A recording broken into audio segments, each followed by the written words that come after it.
உனக்கே தெரியாதா? என்னதும் காட்ட பக்கமாக வரேன். அங்கே வாரி எம்பது முடிவு கொடுத்துருக்காங்க.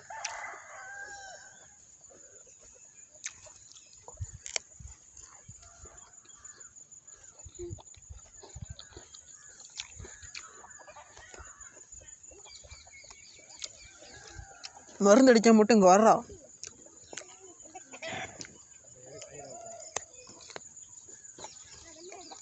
என்னங்களா அது மரத்தை காய்ச்சி விடாமல் வெட்டி விட்டுருந்தாலும் பரவாயில்ல.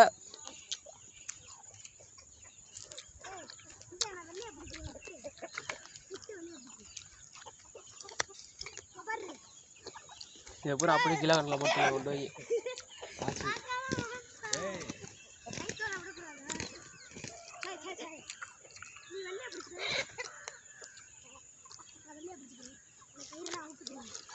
அக்கா மக்கா இந்த காட்டில் இனிக்க மாட்டேங்குது. இந்த பழம் எப்படி நிற்குது அவங்க காட்டில்?